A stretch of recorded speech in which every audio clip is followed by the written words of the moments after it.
আজকের ভিডিওটা খুবই ইন্টারেস্টিং হতে চলেছে, কারণ যে জায়গায় বসে আছি এটা আমাদের জন্মস্থান বা মাতৃভূমি। তো আমরা কিন্তু জীবিকার তাগিদে বা পড়ালেখার জন্য ঢাকা শহরে যেয়ে থাকি। তো ঢাকা শহরে গিয়ে আমরা ঢাকার ভাষা কতটা আয়ত্ত করতে পেরেছি এইটার একটা টেস্ট হতে চলেছে। তো শুরুতে আমি রাসেলের কাছে আসবো। তাকে যদি জিজ্ঞেস করি রাসেল ঢাকা থেকে গ্রামের বাড়িতে কবে আসছে এবং কবে যাবে, তো রাসেল আমাদেরকে সংক্ষিপ্তভাবে বলবে। তারপরে আবার রুবেলের কাছে যাব এই একই ভাষা শোনার জন্য। তো আলহামদুলিল্লাহ আমাদের মাদ্রাসা গত আপনার 21 রমজানে ছুটি হয়েছে।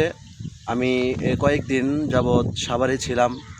তো গত 2 দিন শপিং করার পর কালকে সকালে অবশ্য আমার আসার কথা ছিল বাড়িতে। তবে আমাদের এলাকায় প্রচণ্ড রোদ হওয়ার কারণে বা গরম হওয়ার কারণে সারাদিন রোজা রেখে জার্নিং করে সকালে আসাটা আমার জন্য একেবারেই টাইট হয়ে যায় আর কি। যার কারণে আমি কালকে 3টার নৌকায় আলহামদুলিল্লাহ বাড়িতে এসে আসছি, রওনা দিছি 3টার নৌকায়। ইনশাল্লাহ আসার পর আপনার মাগরিবের পর বাড়িতে এসে পড়ছি আর কি। আর আমাদের মাদ্রাসা আলহামদুলিল্লাহ মোটামুটি ভালো, কয়েকদিন ছুটি দিয়েছে। আমি আবার সামনের 7 তারিখে ইনশাল্লাহ আমার গন্তব্যস্থলে পৌঁছে যাব।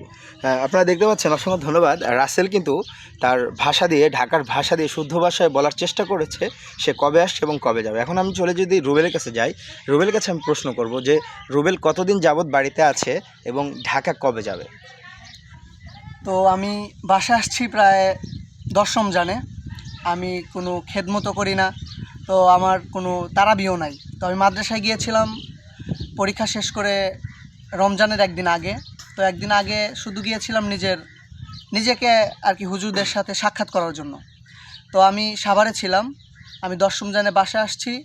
তো আমি সামনে বছর দাওরায়ে হাদিস যাকে মাস্টার্স বলে, তো আমি সেখানে ভর্তি হব। আমার উদ্দেশ্য আমি খিলগাঁও যাব ইনশাল্লাহ।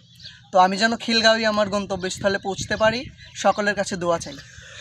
প্রিয় গাইস, আপনারা দেখতে পেরেছেন যে আমরা তিনজনই কথা বলেছি, মূলত লয়টা হচ্ছে ওদের দুজনের মাঝে। তো আপনারা অবশ্যই কমেন্টে জানাবেন যে কার ভাষাটা সবচেয়ে বেশি সুন্দর হয়েছে এবং কারটা ঢাকার সাথে কিছুটা হলেও মিল রেখেছে।